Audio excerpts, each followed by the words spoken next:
오늘 하나님께서 우리에게 주신 말씀의 제목은 하나님이 오신다 라는 제목으로 함께 말씀을 나누겠습니다. 본문 말씀 이사야 35장 1절로 10절까지 말씀 함께 봉독하도록 하겠습니다. 광야와 메마른 땅이 기뻐하며 사막이 백합화같이 피어 즐거워하며 무성하게 피어 기쁜 노래로 즐거워하며 레바논의 영광과 갈멜과 사론의 아름다움을 얻을 것이라.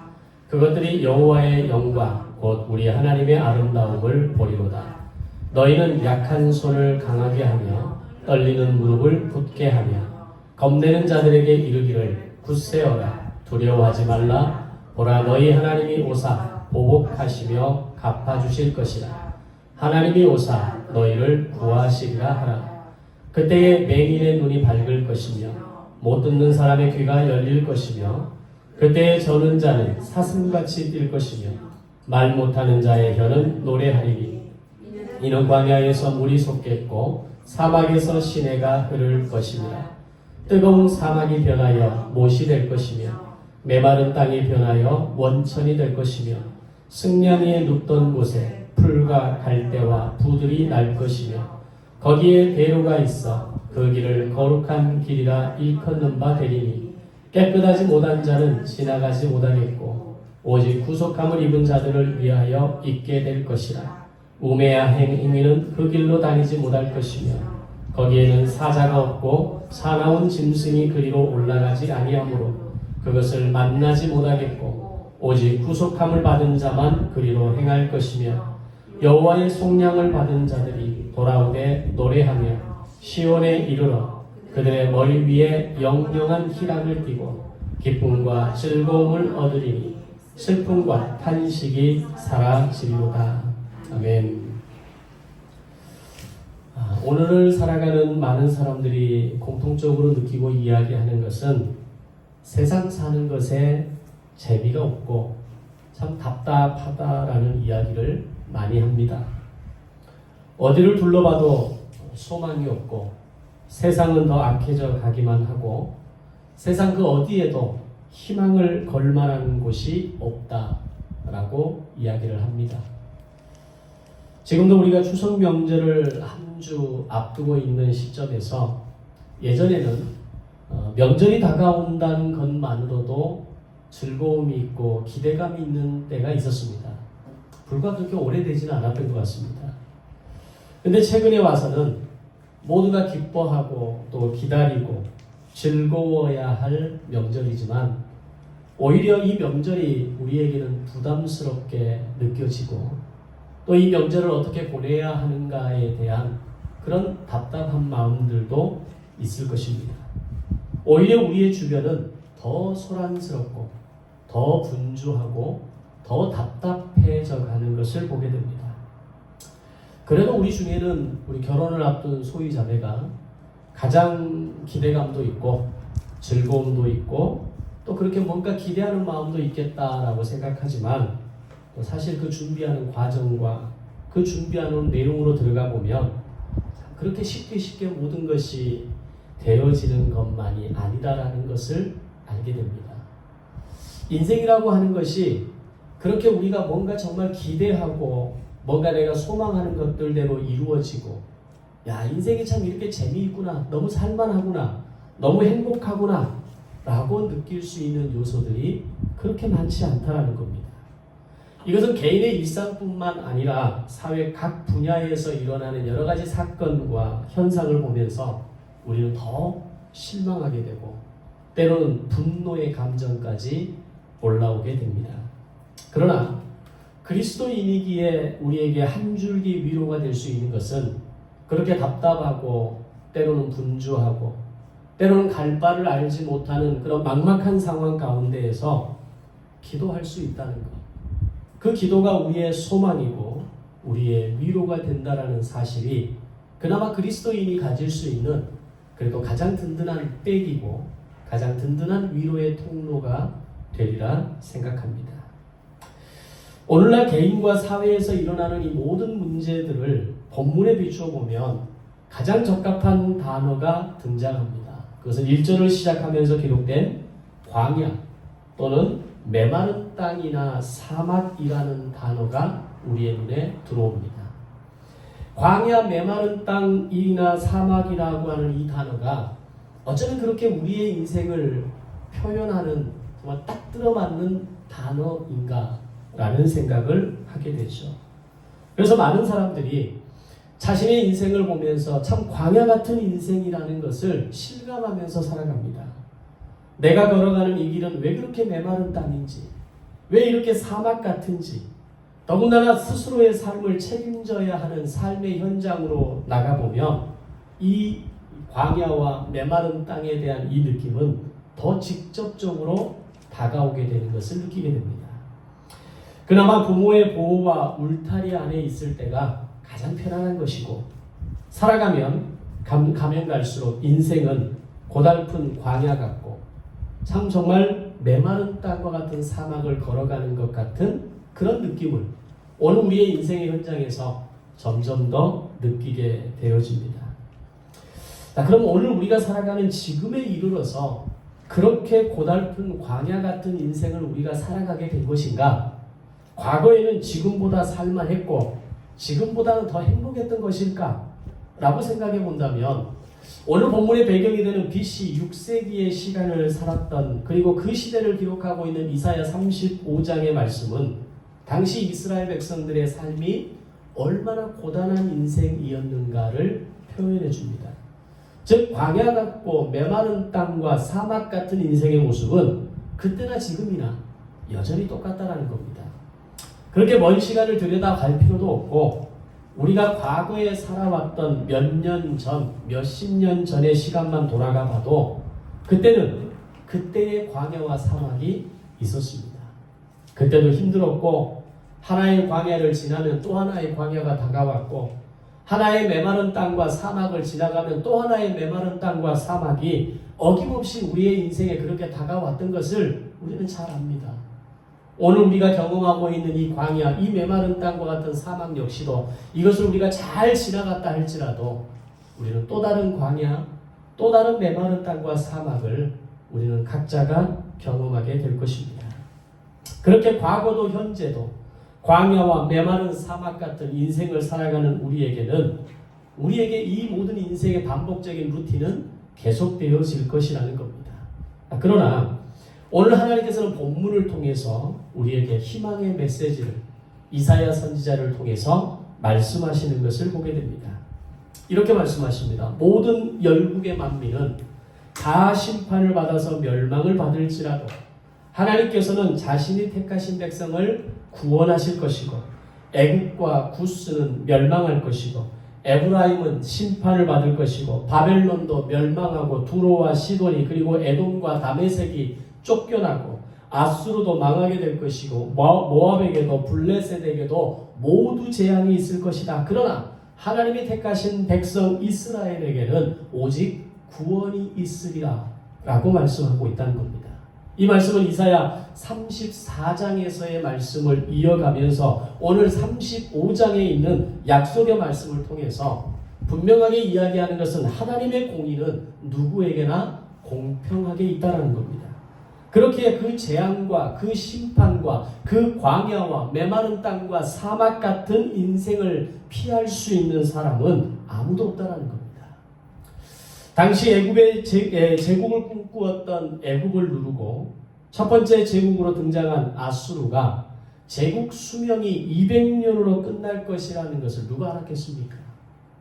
그런 아수르를 정복하고 더 높고 더 튼튼한 성벽을 세웠던 제국 바벨론이 70년 만에 멸망하게 될 것이라는 것을 과연 누가 예언할 수 있었겠습니까? 그렇게 화려하고 막강한 제국도 하나님의 공의를 비껴갈 수는 없었던 겁니다. 로마는 어떻습니까? 천년의 제국을 꿈꾸고 천년의 로마라는 이름으로 지내왔던 그 제국도 결국은 다 사라져버리고 그 하나님의 공의의 심판 앞에서 예외 대상은 그 어떤 나라도 제국도 존재하지 않는다라는 것을 보여주는 겁니다. 오늘 21세기를 살고 있는 우리의 일상에서도 자연재해나 국가적 재앙을 만나면 그 피해는 믿는 사람이나 믿지 않는 사람이나 똑같이 당합니다. 정치가 불안하고 경제가 어려워지면 장사가 안 되는 것은 믿는 사람이나 믿지 않는 사람이나 마찬가지입니다. 지금의 경제적 한파 가운데에서 모든 것이 앞에 고자를 붙이고 있죠. 고금리, 고환율, 고유가, 고물가. 그 어떤 것에도 이 고자라는 단어가 붙여지지 않는 곳이 없습니다. 경제적으로 굉장히 어려운 시대를 살아가는데 거기에서 그리스도인이라고 해서 예외는 없다는 겁니다. 우리는 모두가 이 어렵고 힘든 시간의 가운데에서 살아갈 수밖에 없다는 것을 성경은 이야기합니다.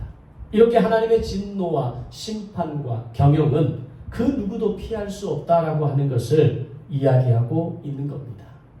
그 과정이 얼마나 힘들고 지치고 피곤해 보였으면 그 시간이 마치 광야와 같고 메마른 땅과 같고 사막과 같다라고 이사야가 표현했겠습니까? 그런데 이사야 선지자가 말하고 싶었던 것, 진짜 말하고 싶었던 것은 그것이 전부가 아니었다는 겁니다. 단지 하나님의 공의를 이야기하고 이 하나님의 공의 가운데 예외 대상은 없으며 모두가 메마른 땅과 광야와 사막을 살아가는 인생을 살 것이다 라고 이야기를 하지만 그것이 이사야 선지자가 말하고 싶었던 전부가 아니었다는 겁니다. 하나님께서는 분명 공의의 하나님이시지만 동시에 사랑의 하나님이시라는 것을 이스라엘 백성들을 향해서 당시 이스라엘 백성들을 향해서 그리고 오늘 우리에게 사랑의 하나님을 동시에 말씀하고 있는 겁니다. 바로 그 사랑의 하나님께서는 당신의 백성들을 이 텅 빈 광야, 메마른 땅, 건조한 사막 가운데 그냥 내버려 두시는 분이 아니라는 것입니다. 오히려 우리의 죄를 해결하기 위해서 어린 양으로 이 땅에 오셨고 찔리고 채찍에 맞으심으로 우리의 죄를 용서하시고 해결하셨고 자신들의 죄로 인해서 고통 가운데 살아갈 수밖에 없는 우리의 인생을 품어주시고 위로하시고 어루만져 주시는 하나님이시라는 것을 이사야 선지자는 강조하고 있습니다. 그래서 우리 주님께서는 하늘에 머물러 계시지 않으시고 낮고 낮은 이 땅에 내려오셔서 광야 같은 인생, 메마른 사막 같은 삶을 살아가는 인생 가운데 백합화가 피어나게 하시고 거친 세상이 기쁜 노래로 즐거워하게 될 것이고 레바논의 영광과 갈멜과 사론의 아름다움을 얻게 해주시겠다라고 말씀합니다. 그게 바로 오늘 본문 1절, 2절의 말씀입니다. 34장에서 모든 열강과 열국과 제국들을 반드시 심판할 것이고 그들을 물러나게 할 것이고 쫓겨나게 할 것이고 그들에게는 어떤 긍휼과 자비도 허락하지 않는다고 말씀하시면서 오늘 35장으로 넘어와서 하시는 말씀은 바로 그 광야와 메마른 땅과 사막 같은 인생을 살아가는 이스라엘에게는 백합화의 꽃을 피우고 갈멜과 사론의 아름다움과 영광을 허락하시겠다는 겁니다.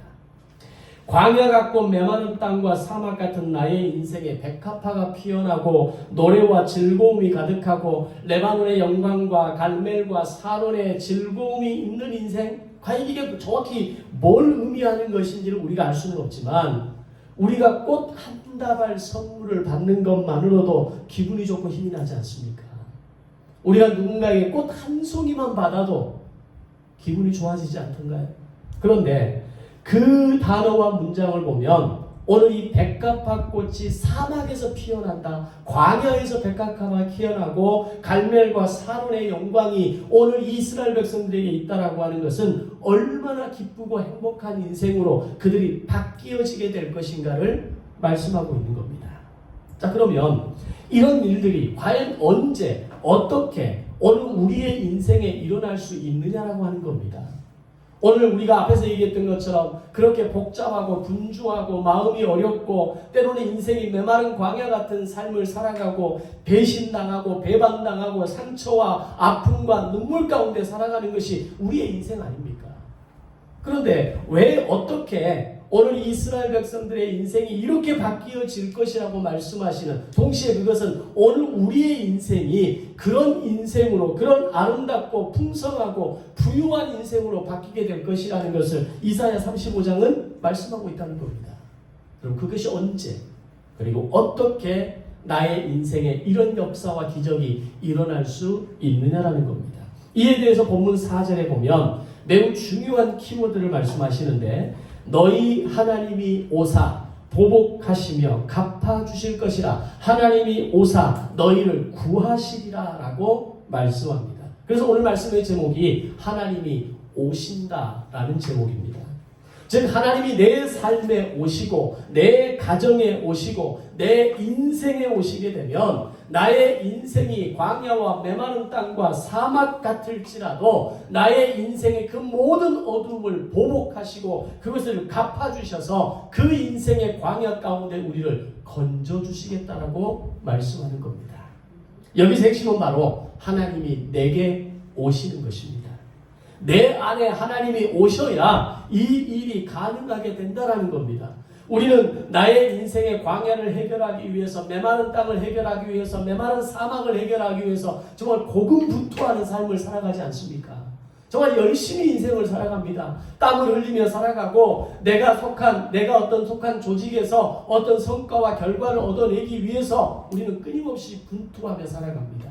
근데 성경은 오늘 이 삶으로의 회복이 일어나는 방법에 대해서 하나님이 내게 오시면 이 일들이 일어나게 된다는 겁니다. 주님이 나를 잘해 주실 것을 경험하게 될 것이고 주님의 잘해 주심을 통해서 나의 인생의 백합화가 피어나게 될 것이고 노래로 가득한 인생이 될 것이고 영광과 아름다움을 회복하게 된다라고 말씀하는 겁니다. 신앙생활은 그렇게 복잡하고 어려운 게 아니라는 겁니다. 우리의 인생이 구원받는 방법은 그렇게 대단히 어려운 그리고 엄청난 노력과 열심으로 이루어지는 것이 아니라는 겁니다.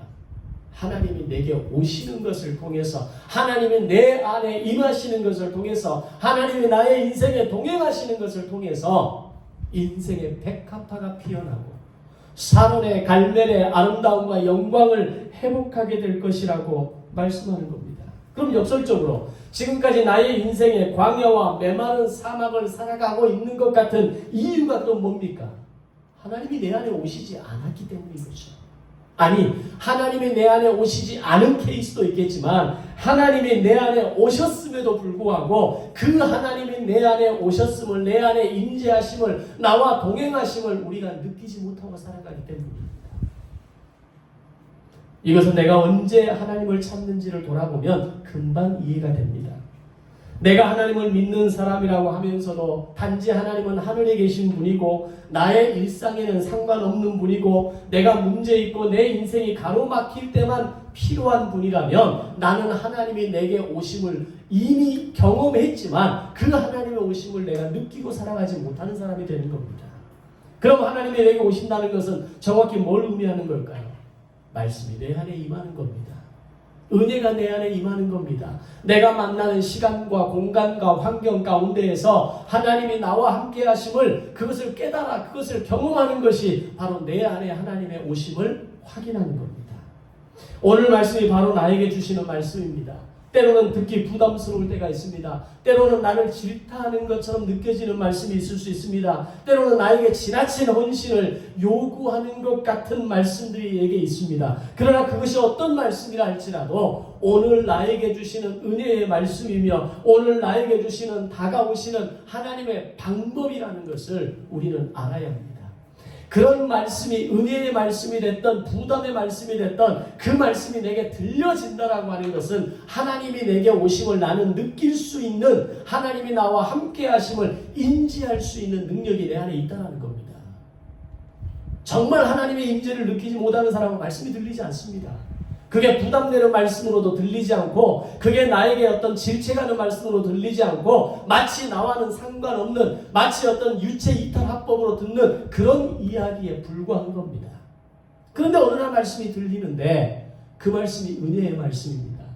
그 말씀이 들리는데 어느 날 나에게 부담을 주는 말씀입니다. 어느 날 나를 질책하는 말씀이고 나에게 헌신을 요구하는 말씀이고 나에게 결단을 요구하는 말씀으로 들린다면 나는 지금 그 하나님의 말씀을 들을 수 있는, 다시 말하면 하나님이 내 안에 계심을 우리는 확인할 수 있는 방법이라는 겁니다. 자, 그러면 하나님이 내게 오시면, 하나님이 내게 오신다라고 하셨는데 하나님이 내게 오시면 구체적으로 어떤 일들이 우리에게서 일어나는가, 성경은 어떻게 이야기하는지를 살펴보겠습니다. 첫 번째로 하나님께서 우리에게 오셔서 우리를 기쁘게 하신다라고 말씀합니다. 그리고 굳세라라고 말씀하십니다. 나를 기쁘게 하심으로 인하여 굳센 삶을, 두려움 없는 삶을, 담대한 삶을 살라고 말씀하는 겁니다. 그럼 여러분은 주님이 주시는 이 기쁨을 매일매일 경험하면서 살고 계십니까? 그래서 굳세게 두려워하지 않으므로 담대하게 인생을 살아가고 계십니까? 여러분의 삶은 기쁘십니까? 라고 물어본다면 아마 자신이 없어질 겁니다. 분명한 것은 주님이 내게 오시면, 주님이 내게 오셨음을 깨닫고 알게 되면 내게서 기쁨이 올라온다는 겁니다. 그런데 중요한 사실은 우리가 그것을 느끼든 느끼지 못하든 우리는 예수 그리스도를 믿음으로 고백한 이후에 성령님이 내 안에 임하셔서 하나님이 내 안에 거하시는 성도의 이름으로 인생을 살아가는 사람이라는 것이 팩트라는 겁니다. 오늘 주보에 보면 오늘이 성령 강림절 후 16번째 주일이라고 기록되어 있습니다. 여러분들은 이 말을 별로 이렇게 관심 있게 아마 보고 넘어가지는 않을 거라고 생각됩니다. 제가 이걸 강구할 때마다 강조하지 않습니다. 제가 오늘 처음으로 오늘은 성령 강림절 후 16번째 주일입니다라는 말을 처음 한 것 같습니다. 이 말의 의미는 주님이 이 땅에 오셔서 십자가에 죽으시고 부활 승천하신 이후에 제자들이 50일 동안 함께 모여서 기도하고 있을 때 약속하셨던 그 성령님이 제자들이 기도하는 자리에 임하셨던 그날 이후로 16번째 주일이 되었다는 겁니다. 이 말은 무슨 말입니까? 주님이 내게 임하셨던 걸 전제하는 겁니다. 주님이 내 안에 임재하시고 주님이 나와 동행하시고 주님이 나와 함께 하신다라는 것을 전제한 사람만이 인정할 수 있는 고백이 되는 겁니다. 그렇다면 이 절기의 의미대로 하자면 하나님께서 내 안에 오시고 이후에 16번째 주일이 지난 오늘이라고 하는 이 말, 그러면 오늘 우리는 이 16번째 주일이 되는 이 순간 매 주일마다 하나님이 내게 오심을 경험하고 그 주님이 내게 오심으로 인하여서 내가 기쁨을 경험하고 그 기쁨으로 인하여서 세상을 강하고 담대하게 두려움 없이 살아가고 있느냐라는 겁니다. 거의 그 감동과 은혜는 사그라들죠. 문제가 다가오고 어려움이 다가오고 어떤 인생의 시련이 다가오면 성령의 임재와 동행을 잘 느끼지 못하는 상태가 되는 겁니다. 오늘 본문은 하나님께서 나에게 오셔서 주시는 이 기쁨이 있다라고 이야기합니다. 그 기쁨으로 말미암아 레바논의 영광과 갈멜과 사론의 아름다움이다라고 말씀합니다.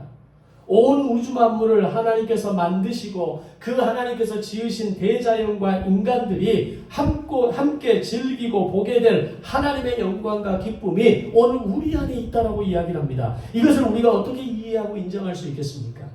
많은 사람들은 오늘 내가 그것을 느낄 수 있어야 그것이 내 안에 있다라고 생각합니다. 내가 만질 수 있어야 그게 내 것이라고 생각합니다. 그것을 내가 느끼고 누리고 경험할 수 있어야 그것이 내 안에 있다라고 착각합니다. 내가 느끼든 느끼지 못하든 그러므로 인해서 그 감동이 내게 있든 없든 그럼에도 불구하고 하나님은 내게 오셨다라는 사실을 믿으시기를 바랍니다. 내 안에 거하시고 나와 함께 하신다라고 하는 것을 믿으시기를 바랍니다. 그것을 어떻게 할 수 있습니까? 마치 우리가 공기가 눈에 보이지 않고 냄새도 없고 손에 잡히지도 않지만 그 공기로 인해서 우리가 호흡을 하고 생명을 유지할 수 있는 겁니다. 만약에 내가 이 공기를 의식할 수 있고 느낄 수 있고 만질 수 있고 경험할 수 있어야만 이 공기가 존재한다고 믿는다면 우리는 숨을 쉴 수 없는 겁니다. 눈에 보이지도 않지만 만질 수도 없지만 뭔가 내가 경험할 수 있는 특별한 사건은 없지만 내 주변에 공기가 있다는 것을 알기에 우리는 산소 호흡기를 달고 있지 않는 겁니다. 마치 하나님의 함께 오심, 하나님이 내 안에 오심, 내 인생에 들어오심은 그런 겁니다. 내가 그것을 느껴야만 하나님이 내 안에 오신 게 아닙니다. 내가 그것을 만질 수 있어야 하나님이 나와 동행하신다는 걸 인정하는 게 아니라는 겁니다. 내 삶의 어떤 영역에서든지 어느 공간에서든지 내가 어느 자리에 있든지 간에 하나님이 나와 함께 하심을 믿기에 우리는 영적 산소 마스크를 쓰지 않아도 살 수 있는 겁니다. 그게 증거입니다. 오늘 우리가 인생을 살아가면서 우리의 인생을 자신 있게 말할 수 있는 사람이 누굽니까? 내가 앞으로 20년, 30년은 아무런 문제 없이 건강하게 살 수 있다고 말할 수 있는 사람이 누가 있겠습니까? 하나님이 나와 함께 하심으로 우리는 그 하나님을 신뢰함으로 그 하나님이 나를 도와주시고 나와 동행하시고 나와 함께 해주실 것을 믿음으로 살아가기에 오늘 아침에 자신 있게 눈을 뜰 수 있는 겁니다. 그리고 내일부터 시작되는 새로운 한 주간을 하나님을 의지하면서 하나님의 도우심을 구하면서 내게 오신 그 하나님으로 말미암아 기쁨을 경험하면서 살아갈 수가 있는 겁니다. 그런 공기의 소중함을 알게 되고 인지하게 될 때 우리는 좋은 공기를 마시고 있다는 것을 어떤 장소에 가면 비로소 느끼는 겁니다. 내 삶의 어떤 공간에서든지 하나님이 내게 오시고 하나님이 나와 동행하신다는 것을 늘 인지하고 살아갈 때 어떤 상황 속에서 하나님의 임재를 경험하는 특별한 사건을 만날 때 정말 하나님은 나와 함께 하시는구나. 이게 하나님이 함께 하시는 증거구나 라는 것을 고백할 수 있는 겁니다. 그것처럼 내 인생이 사막 같고 광야 같은 인생이라고 생각한다면 내 인생에 하나님의 오심을 우리는 느낄 수 있어야 합니다. 내 인생에 하나님이 이미 임재하셔서 나와 동행하고 있음을 우리는 느낄 수 있어야 합니다. 비록 눈에 보이지 않고 만질 수 없고 손에 잡히지 않는 하나님이지만 그 하나님을 느끼며 살아갈 수 있어야 하는 겁니다. 그러면 내 인생에 백합화꽃이 피어나고 내 입술에서 노래가 흘러나오고 영광과 아름다움을 고백하게 될 것이라고 이야기합니다. 그러면 그 고백이 오늘 우리의 삶에 있어서 가장 익숙한 그 아름다움과 영광의 고백이 뭡니까? 5가지 감사한 겁니다. 감사를 아무나 할 수 있는 건 아닙니다. 오늘 하나님의 임재를 느끼지 못하는 사람은 감사가 나오지 않습니다. 내 인생 어디를 둘러봐도 감사할 것이 없다고 생각합니다. 하루하루 똑같은 시간과 인생이 반복되고 아침에 눈을 뜨고 출근하고 아이들 만나고 직장에서 내 일을 감당하고 내가 돌봐야 하는 애들을 돌보고 그 반복되는 일상이 도대체 뭐가 감사하냐라고 생각할 수밖에 없는 겁니다. 그러나 하나님이 내게 오시고 하나님이 내 삶에 임하셨음을 알고 고백하게 되면 그때부터는 내 인생이 기쁨이요 감사요 은혜요 영광이라는 것을 고백하는 인생으로 바뀌는 겁니다. 여러분은 전자의 인생을 살아가고 계십니까? 후자의 인생을 살아가고 계십니까? 여전히 내 인생은 광야 같고 메마른 인생, 메마른 사막 같다고 생각하십니까? 아니면 레바논의 영광과 갈멜과 사론의 아름다움이 있는 곳이라고 생각하십니까? 그 기준은 하나님이 내게 오시지 않았느냐 오셨느냐의 차이입니다. 하나님이 내게 오셨음을 인지하지 못하느냐 인지하느냐의 차이입니다. 내가 어떤 상황에 있든지 간에 내가 어떤 순간에서도 하나님이 나와 함께 하심을 믿음으로 갈 수 있다면 오늘 우리의 인생에는 기쁨이 올라올 것이고 감사가 올라올 것이고 은혜와 영광을 경험하는 인생이 될 것입니다. 솔로몬 성전을 지을 때 사용했던 아주 주 재료가 백향목, 레바논 산지의 백향목이라고 이야기를 하죠. 성경에도 보면 이 백향목이라는 단어가 굉장히 많이 나옵니다. 본문에서 말하는 이 레바논의 영광이라는 것은 바로 그 나무, 이 백향목의 나무가 하나님의 성전을 장식할 영광을 얻었다라는 표현입니다. 주님이 내게 오시면 레바논의 백향목과 같이 흔들리거나 헷갈리지 않는 올곧은 믿음으로 인해 기쁨을 맛보게 될 것이라는 겁니다. 그게 백향목 나무의 특징입니다. 우리가 백향목이라는 이 단어를 생각하면 한 가지 오해하는 것은 이 백향목 나무 자체가 향기가 아주 곱고 이 나무 자체가 뭔가 어떤 특별한 성질이 있다고 생각하는데 착각입니다. 백향목 나무의 특징은 딱 하나입니다. 굽어지지 않는다는 겁니다. 수많은 것가지가 나오기는 하지만 그 중심의 원목은 올곧게 자라는 특징이 있는 겁니다. 그래서 당시에 건축에 있었던 최고의 재료는 백향목이었습니다. 백향목이라는 단어가 굉장히 멋지게 다가오는 것 같지만 뭔가 향기가 나는 나무인 것 같지만 그 나무가 가진 탁월함은 올곧음이라는 겁니다. 그것은 곧 우리의 믿음을 상징하는 겁니다. 오늘 내 인생의 수많은 격가지들을 통해서 때로는 광야를 경험하고 메마른 사막을 경험하고 메마른 인생을 경험하지만 그러나 내 중심의 믿음만큼은 하나님을 향해서 올곧게 바르게 자라나는 겁니다. 바로 그 사람에게 하나님이 오시고 바로 그 하나님을 사용하셔서 레바논의 영광으로 사용하시겠다라고 말씀하는 겁니다. 내가 느낄 수 없어도, 볼 수 없어도, 만질 수 없어도 여전히 하나님의 내게 오심을, 나와 함께 하심을 고백하는 올곧은 믿음을 하나님은 찾으신다는 겁니다. 그래서 야고보서에서 뭐라고 합니까? 믿음은 바라는 것들의 실상이라고 이야기합니다. 믿음이라고 하는 것이 내가 만질 수 있고 경험할 수 있고 느낄 수 있다. 그러면 내가 믿겠다. 그건 믿음이 아닙니다. 그건 경험입니다.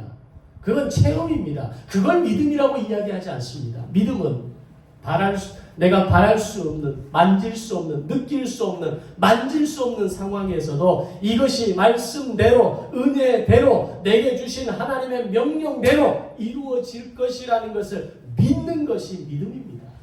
그 믿음이 바라는 것들의 실상으로 내 삶에 실제로 일어나는 겁니다. 오늘 본문에서는 레바논의 백향목으로 또한 이 갈멜과 사론의 아름다움으로 피게 되는 꽃이라고 이야기합니다. 갈멜과 사론은 아름답고 비옥한 땅의 상징으로 이야기하지만 사실은 이 사론이라고 하는 것은 굉장히 척박한 곳에서 피어나는 꽃을 상징하는 단어이기도 합니다. 꽃은 환경이 척박하고 거칠 때 더 진한 향기를 바란다는 걸 아십니까? 왜냐하면 벌과 나비를 유혹하기 위해서입니다. 벌과 나비가 날라와야 수정이 되고 그것이 꽃이 피고 그것이 열매가 되고 그것이 어떤 중요한 어떤 결과물을 만들어내기 때문입니다. 더욱 강한 향기를 품어내야 그 척박하고 거친 절벽으로 벌과 나비가 날아오기 때문입니다. 그래서 요즘 꽃의 특징은 화려함은 더해졌지만 향기가 없어졌습니다. 요즘 꽃 한번 냄새를 맡아보십시오. 향기가 얼마나 나는가. 옛날에는 장미꽃의 향기를 맡아도 굉장히 그 향기가 진하고 뭔가 그 어떤 향긋한 뭔가 그 미묘한 어떤 느낌의 향기가 있었어요. 근데 지금은 슈퍼 장미라고 해서 굉장히 다양한 크기와 색깔과 장미들이 나오지만 향기는 예전 같지 않습니다. 향기를 피우지 않아도 알아서 인공수정을 해주고 알아서 꽃을 피워주고 알아서 열매를 맺게 해주니까 더 이상 그들은 향기를 바라지 않는 겁니다. 그러나 샤론의 백합화, 샤론의 장미는 강한 향기를 가져야 생명력이 이어지는 겁니다. 그리스도인의 생명력이 뭘까요? 그것은 기쁨에서 발휘되는 것입니다. 하나님이 내게 오심을 깨닫게 되면 기쁨이 회복되고 감사가 회복되어질 때 그것은 강한 향기가 되어져서 세상을 전염시키고 세상의 아름다운 향기를 전하는 복음의 능력으로 쓰임받게 되는 겁니다. 그래서 주님이 오시면 기쁨이 회복될 것이니 너희는 굳세라라고 말씀하는 겁니다. 두 번째는 하나님께서 오시면 우리를 강하게 해주신다라고 말씀합니다. 내가 너를 강하게 해줄 것이니 너는 굳세라라고 말씀합니다. 아무리 배짱이 좋고 겁이 없는 사람이라도 큰 일을 한번 겪고 나면 주눅이 들게 마련입니다. 저도 몇 번 호되게 큰 일을 맡고 나면 정신이 잘 안 차려집니다. 그 고통에서 벗어나는 게 쉽지가 않습니다. 그래서 움츠려들고 사람들이 있는 곳에 잘 나서지지가 않습니다. 그런 시간이 제 인생에 몇 번 있었습니다. 그렇다면 이스라엘 백성들은 바벨론에 끌려가서 70년 동안 타향에서 이 종살이를 하면서 이 사람들이 남은 게 뭐가 있었겠습니까? 모든 게 두렵고 모든 게 떨리고 겁이 나는 상황밖에 더 이상 뭐가 남았겠습니까? 사사기에 등장하는 삼손 같은 사람도 블레셋에 잡혀서 머리털이 다 깎이고 눈알이 뽑혀져서 앞을 볼 수 없었을 때 그 강한 힘의 아이콘이었던 삼손마저도 연자맷돌을 돌리는 굴욕적인 인생을 사는 겁니다. 우리의 인생에 아무리 강한 사람이라도 큰 일을 겪거나 오랫동안 수모를 당하거나 부끄러움을 경험하게 되면 무너질 수밖에 없는 겁니다. 그런데 하나님께서 이사야 선지자를 통해서 이렇게 말씀합니다. 3절 말씀에서 너희는 약한 손을 강하게 하며 떨리는 무릎을 굳게 하며 겁내는 자에게 이르기를 굳세어라 두려워하지 말라 보라 너희 하나님이 오사 보복하시며 갚아주실 것이라 하나님이 오사 너희를 구해주실 것이라 라고 말씀합니다. 비록 지금은 연약하지만 하나님이 오시면 우리를 강하게 하실 줄로 믿습니다. 인생을 살다 보면 모든 것이 다 무너지는 걸 경험할 때가 있습니다. 내가 지금까지 쌓아왔던 기반이 하루아침에 무너집니다. 그것이 건강일 수도 있고 그것이 경제일 수도 있고 물질일 수도 있고 내가 쌓아왔던 수많은 스펙이 될 수도 있는 겁니다. 그렇게 되면 우리는 아무것도 아닌 것 때문에 걱정하고 염려하고 겁에 질리고 근심에 쌓이고 두려움에 떠는 것이 우리의 연약한 인생이라는 겁니다. 그러나 하나님께서 이제 우리에게 오실 때 하나님께서 내 안에 오심을 아는 그 순간부터 본문은 우리에게 강하라. 하나님이 너희를 강하게 하실 것이다. 굳세라라고 말씀하시는 겁니다. 마지막 세 번째로 하나님께서 오셔서 우리를 구하실 것이니 굳세라라고 말씀합니다.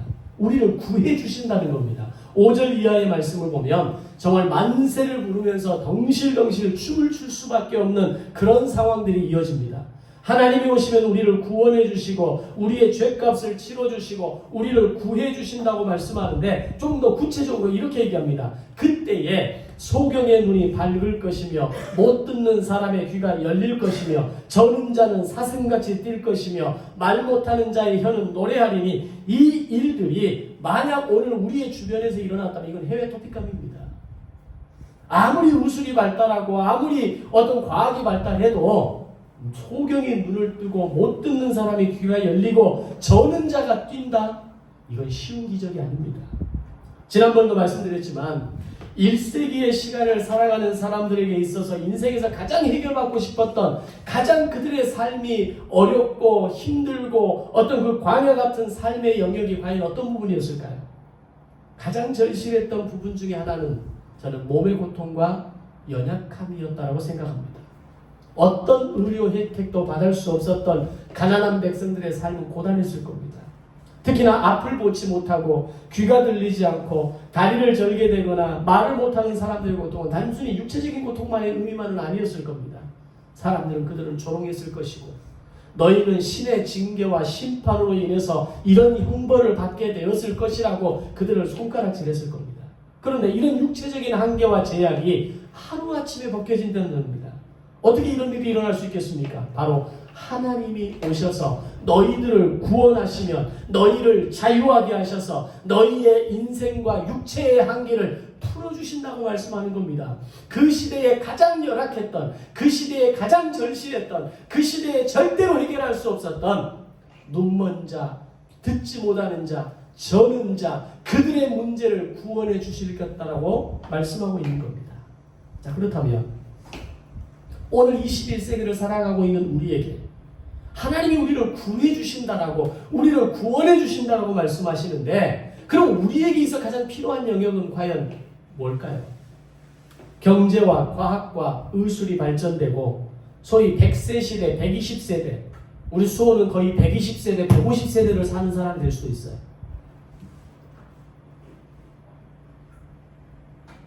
여전히 고통과 한계 가운데 살아가고 있는 영역은 과연 뭘까요? 육체는 많이 극복합니다. 질병도 극복하게 되고 한계도 극복하게 되고 심지어는 손이 없고 다리가 없는 사람도 이제는 로봇의 팔과 다리가 들어오게 될 겁니다. 그런 의족의 수준이 아니라 정말 똑같이 감각을 가진 느낌의 뭔가를 똑같은 일을 할 수 있는 능력을 가진 그 로봇의 팔이 로봇의 다리가 들어오는 시대가 얼마 남지 않았습니다. 과연 이 시대에 있어서 그 시대에 정말 절실했던 그 육체의 고통이라면 오늘 이 시대에 있어서 절실한 영역은 과연 뭘까요? 저는 마음의 영역이라고 생각합니다. 많은 사람들이 마음이 아프고 공허하고 외로움의 가운데 살아가고 있습니다. 물론 경제적으로 어렵고 힘든 시기이기는 하지만 내가 진짜 마음을 고쳐먹고 태도와 자세를 바꾸면 먹고 살아갈 방법은 있습니다. 그러나 마음의 영역은 내가 노력한다고 해서 해결되는 게 아니라는 겁니다. 나는 두려워하고 싶지 않은데, 나는 염려하고 싶지 않은데, 나는 불안하고 싶지 않은데, 나는 외롭고 싶지 않은데, 나는 고독하고 싶지 않은데 그렇다고 해서 그게 해결됩니까? 그 외로움이 해결됩니까? 그 깊은 절망이 해결됩니까? 우리의 노력으로 해결될 수 있는 영역이 아니라는 겁니다. 많은 사람들이 마음이 아파서 절망하고 고통 가운데 있고 심지어는 자신의 굴을 만들고 더 깊이 그 굴 속으로 파고 들어갑니다.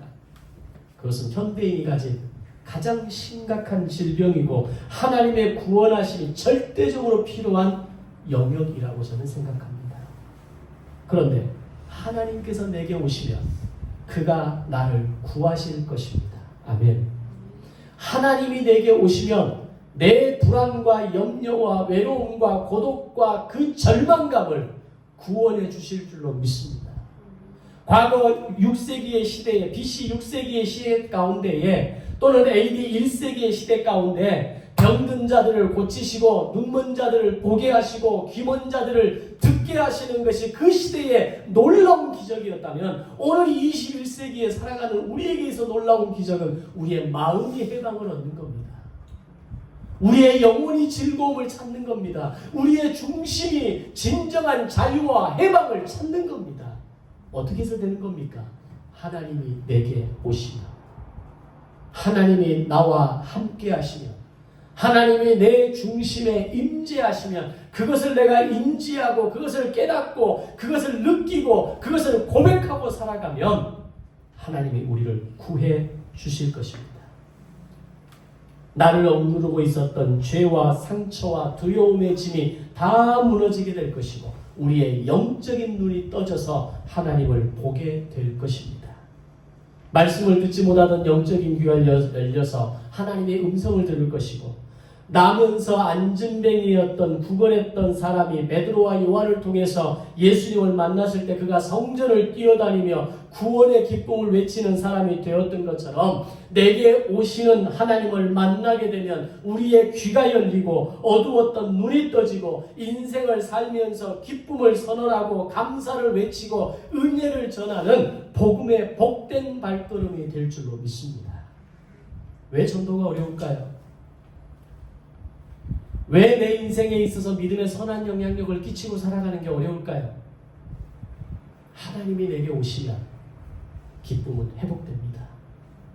하나님이 내게 오심을 내가 인지하고 그것을 깨닫고 그것을 경험하고 선포하게 되면 오늘 나는 하나님의 은혜와 하나님의 감사, 하나님의 능력을 선포하는 진정한 전도가 시작될 것입니다.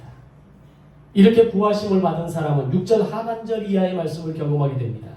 뜨거운 사막이 변하여 연못이 될 것이고 메마른 땅이 변하여 샘의 원천이 될 것이고 승냥이 같은 사나운 짐승들이 있던 곳에 풀과 갈대가 날 것이고 거기에 대로가 나서 그 길을 거룩한 길이라 일컫게 될 것이다.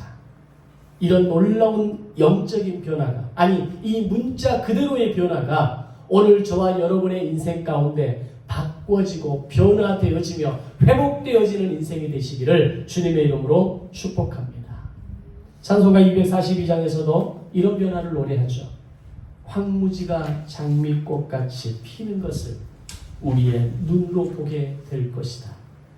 그때에 우리는 구속의 노래를 부르며 거룩한 길을 다니게 될 것이다. 거기 거룩한 그 길에 검은 구름 없을 것이고 언제나 낮과 같이 밝은 길이 되어서 우리 믿음의 성도들의 살아가는 날은 날마다 거룩한 길이 될 것이다. 얼마나 놀라운 고백입니까? 주님이 내게 오시면 하나님이 내 인생에 오시면 하나님이 내게 오셨음을 내가 믿음으로 고백하고 선포하게 되면 이 놀라운 변화와 역사가 오늘 저와 여러분의 인생 가운데 회복되어지고 일어나게 될 줄로 믿습니다. 매일매일 하나님의 동행하심으로 기쁨이 회복되어지고 강함이 회복되어지고 구원이 있는 굳센 성도들의 삶이 되시기를 주님의 이름으로 축원합니다.